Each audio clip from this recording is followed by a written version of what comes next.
अस्सलाम वालेकुम my dear student. उम्मीद करता हूँ कि आप सब ठीक होंगे और जहाँ भी होंगे खुशी होंगी।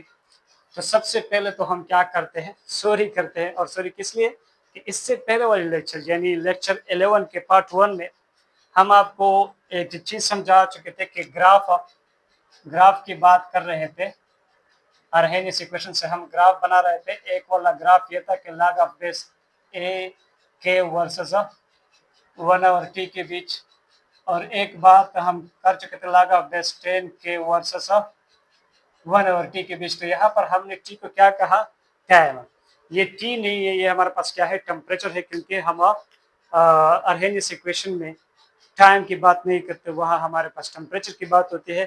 के और टी यानी टेम्परेचर और रेट कांस्टेंट जो होते हैं वो इसका आपस में रिलेशनशिप होता है। तो हम यहाँ पर टाइम की बात कर रहे थे, जो कि मुंह से गलत निकल गया था, वरना यानी असल में रियली में ये क्या है, टेम्परेचर है। तो यहाँ के लिए हम सॉरी करते हैं आपसे अगर आपकी दिल आज़ारी हो चुकी हो। वैसे भी आपके दिल काफ़ी नाजुक हैं और बहाने ढूंढते हैं हमसे नाराज़ होने के लिए। कभी हम नाराज़ हुए तो सोचे आप क्या करेंगे। अच्छा, चलो नाराज़गी की बातें छोड़ते और हम चलते हैं आगे की तरफ। और हम क्या करते हैं, कुछ न्यूमेरिकल्स अरहेनियस इक्वेशन की तरफ से हम कुछ न्यूमेरिकल्स कर लेते हैं। और न्यूमेरिकल्स में से मेरे पास फर्स्ट जो न्यूमेरिकल्स है वो क्या है,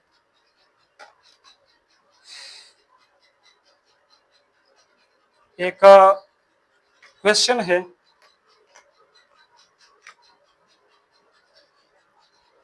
एक क्वेश्चन है, क्वेश्चन नंबर 1। और इसमें क्या है कि हमारे पास कोई भी ऑर्डर ऑफ रिएक्शन ले सकते हैं, यानी इनथ ऑर्डर ऑफ रिएक्शन है आपके पास, इनथ ऑर्डर ऑफ रिएक्शन। अब इनथ ऑर्डर ऑफ रिएक्शन में आप बात कर सकते हैं एक से ग्रेटर वाले ऑर्डर की, यानी एक 5 ऑर्डर की भी बात कर सकते हैं, सेकंड ऑर्डर की भी बात कर सकते हैं, third, fourth, fifth, six, seventh, कुछ भी यहाँ पर, यानी हमारे पास nth ऑर्डर ऑफ रिएक्शन है। और उसमें आपके पास जो फ्रीक्वेंसी फैक्टर है वो है कितना, 81। और जो एक्टिवेशन एनर्जी है वो दी गई है कितना, 13,400 जूल्स पर मोल। और टेम्परेचर आपको दी गई है कितना, 427 डिग्री सेंटीग्रेड। और क्या मांगा गया है, रेट कांस्टेंट। अगर रेट कांस्टेंट आप मालूम करते हैं तो यहाँ से आप रेट ऑफ रिएक्शन को भी निकाल सकते हैं। तो इसलिए तो हम कहते थे कि रेट ऑफ रिएक्शन और एक्टिवेशन एनर्जी के बीच क्या है, रिलेशनशिप मौजूद है। तो ज़रा देख ले हम सोल्यूशन क्या कर सकते हैं कि हमारे पास इक्वेशन क्या है। इक्वेशन ये है कि log of base 10 k is equal to log of base 10 a minus E A divided by 2.303 R T. ये वाला इक्वेशन है, क्लियर है। ये भी आप यूज कर सकते हैं और वो log ऑफ बेस ये वाला भी इस्तेमाल कर सकते हैं, लेकिन हम मोस्टली ये वाला न्यूमेरिकल्स के लिए यूज करेंगे। अब यहाँ पर हमसे मांगा गया log ऑफ यानी के की वैल्यू मांग चुके हैं, ए दी गई है, एक्टिवेशन एनर्जी भी है, टेम्परेचर भी दी गई है। और टेम्परेचर कितना है यहाँ पर मैं आपको बता दूं, 427 डिग्री सेंटीग्रेड का मतलब ये है कि ये हमारे पास 700 केल्विन, क्योंकि इसमें हम 273 केल्विन ऐड करेंगे तो ये केल्विन में चेंज हो जाएगा। तो ये कितना बनता है, 700 केल्विन। तो चलो वैल्यूज पुट करते हैं। log ऑफ बेस 10 की पावर 81 माइनस ई ए कितना है, 13,400 joule divided by 2.303 multiplied by R की वैल्यू क्या है, 8.314। मैंने आपको लिख के बता दिया था। और टेम्परेचर कितना है, 700 केल्विन। तो यहाँ से मैं आपको बता दूं कि जब आप क्या करेंगे, ये तो है log ऑफ बेस 10 81 माइनस यहाँ से आ रहा है 13 13,400 ये तो है, और यहाँ से आंसर अप्रॉक्सीमेटली आ रहा है 13,402 के लगभग आता है। तो मैं क्या कर सकता हूँ कि ये मेरे पास बराबर हो जाएगा log ऑफ बेस 10, और 81 की मैं क्या कर सकता हूँ 3 की पावर 4 ले सकता हूँ, 3 की पावर 4। तो क्या हो जाएगा 3 मल्टीप्लाइड बाई 3, 3 3 9, 9 3 27, 27 3 81। क्लियर है? 27 3 क्या आता है? 81 या 91 आता है? कितना आता है? 3 3 9, 9 3 27, तो 27 मल्टीप्लाइड बाई 3, 3 7 21, 3 दूने 6 और 2 8, बिल्कुल 81 आता है। अगर कोई गलती हो चुकी हो तो आप क्या करें, माफ करें। चल log ऑफ 10 की पावर 3 की पावर 4 हम लिख सकते हैं, log ऑफ 10 81 की जगह। माइनस यहाँ से क्या आ रहा है, यहाँ से अप्रॉक्सीमेटली ये क्या हो सकता है, इसको हम 13,400 ले सकते हैं। तो ये क्या हो जाएगा, ये दोनों आपस में कैंसिल आउट हो सकते हैं, यानी यहाँ से आंसर हमें 1 मिल सकता है उनसे। तो फिर यहाँ से हम क्या कर सकते हैं, log ऑफ 4 log ऑफ 10 की 3 माइनस 1, और यहाँ मैं आपको बता दूं कि 4 मल्टीप्लाइड बाय 0.48 आता है।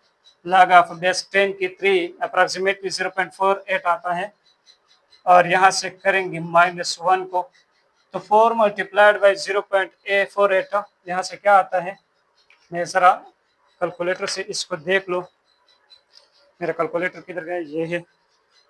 तो 4 मल्टीप्लाइड बाई 0.48 1.92 यानी 1.9 आता है। क्या आता है, यहाँ से आंसर आ रहा है हमें 1.9 माइनस 1, तो आ रहा है 0.9, और हमसे के रिक्वायर्ड है, log ऑफ बेस 10 के नहीं रिक्वायर्ड है, हमसे के रिक्वायर्ड है, वरना log ऑफ बेस 10 के तो हमारे पास ये वैल्यू आ चुकी है। अब मैं क्या कर सकता हूँ, इसको मिटा दो अगर,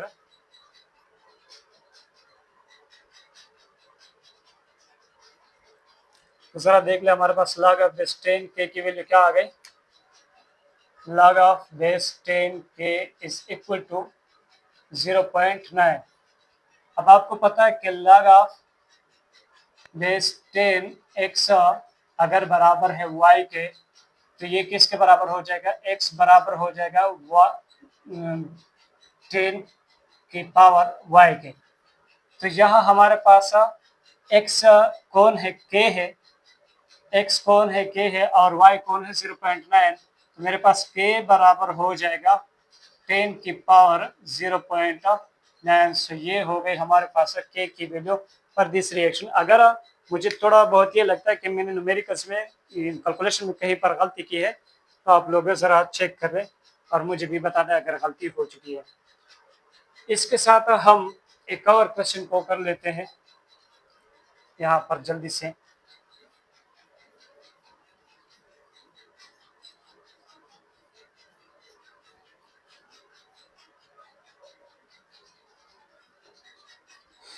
क्वेश्चन नंबर 2 है हमारे पास, और वो क्या है, फर्स्ट ऑर्डर रिएक्शन है। क्वेश्चन नंबर 2 एक फर्स्ट ऑर्डर रिएक्शन है जिसमें हमें के की इक्वेशन कुछ इस तरह दी गई है, log of base 10 K is equal to 3 minus 5 multiplied by 10 raise the power 4 divided by t। ये दी गई है इक्वेशन इस ऑर्डर के लिए, और वो पूछता है कि find the temperature, find the temperature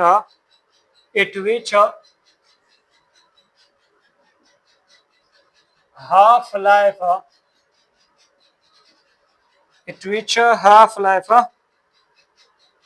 of the reaction, इस रिएक्शन का जो हाफ लाइफ होगा इज कितना 69.5 मिनट हो। तो ये आपको क्वेश्चन नंबर 2, ये न्यूमेरिकल्स नंबर 2 हल करने के लिए दिया गया है। फर्स्ट ऑर्डर रिएक्शन है जिसके लिए एक इक्वेशन आपको दी गई है कि equation log of base 10 K is equal to 3 - 5 multiplied by 10 raise to the power 4 divided by t। Find the temperature, वो टेंपरेचर मालूम करें जिसके ऊपर इस रिएक्शन के लिए हाफ लाइफ कितना हो 69.5 मिनट आ जाए। तो जरा देख ले, आपको पता है कि हाफ लाइफ जो है, half life for the first order reaction वो हमारे पास किसके बराबर होते हैं 0.693 डिवाइडेड बाई के इसके बराबर होता है।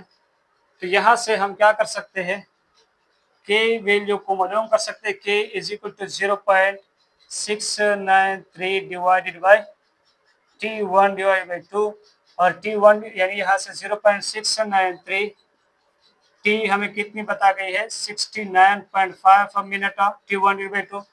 अच्छा, मैं इसको क्या ले सकता हूँ, अप्रॉक्सीमेटली मैं इसको 0.70 ले सकता हूँ और इसको भी मैं 70 के आसपास ले सकता हूँ कि नहीं ले सकता, बिल्कुल ले सकता हूँ।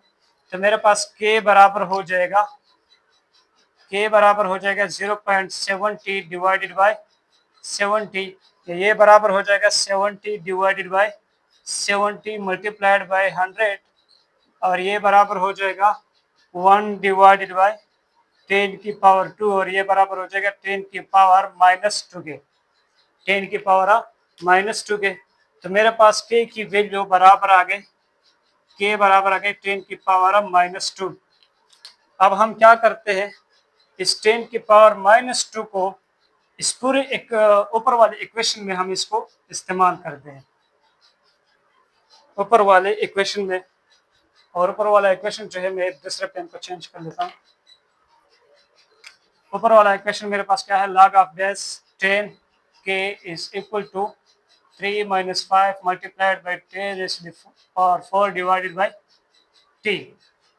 यहाँ पर मैं के की वैल्यू लगा दूँ तो ये क्या हो जाएगा, log ऑफ बेस 10 की power -2 is equal to 3 - 5 multiplied by 10 raise to the power 4 divided by t। तो यहाँ से क्या आता है, -2 log ऑफ बेस 10 की power 10 is equal to 3 - 5 multiplied by 10 raise to the power 4 divided by t।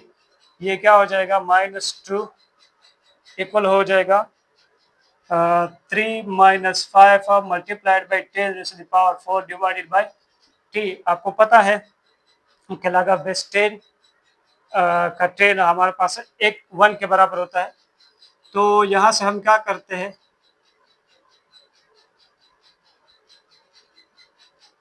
इस 5 को 5 मल्टीप्लाइड बाई 10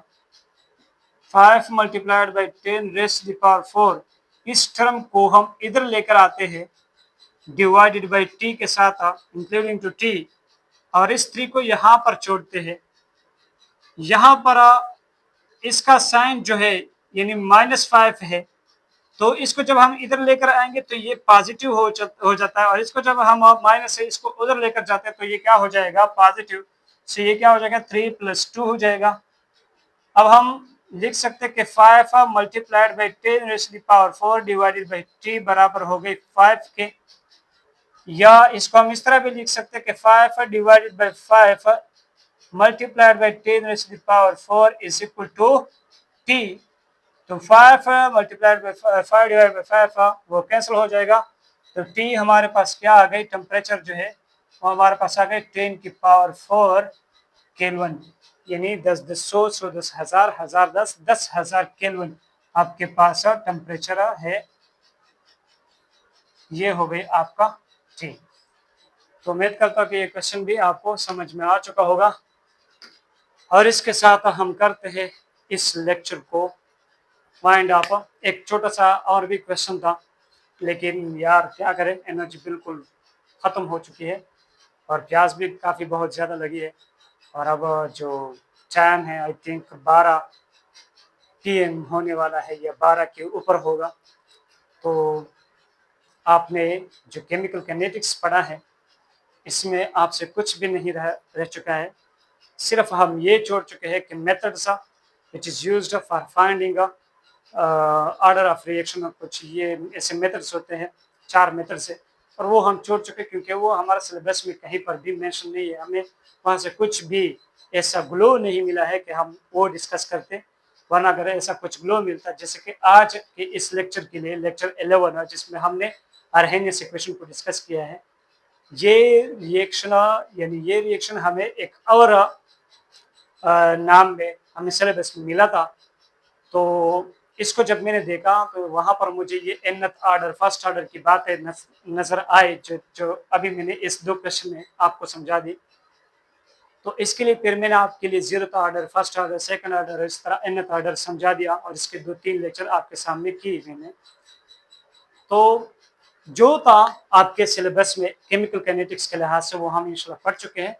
आपको बस यहीं तक पढ़ना है, इसके अलावा आप कुछ ना पढ़ें। इंशाल्लाह जो भी एमसीक्यूज आएगी, यकीन के साथ कह सकता हूँ कि आप इस लेक्चर को अगर डिटेल से ए से जेड तक देख लेंगे तो आप इनके सारे एमसीक्यूज को सॉर्ट आउट कर सकते हैं। तो चलो नेक्स्ट जो क्लास होगा, जिस चैप्टर को हमने शुरू करना है, आई थिंक हम इलेक्ट्रोकेमिस्ट्री की तरफ चले जाएं। तो मिलेंगे उस क्लास में, तब तक के लिए अल्लाह हाफ़िज़। हमें अपनी दुआ में याद रखें और हम भी आपको अपनी दुआ में याद रखेंगे।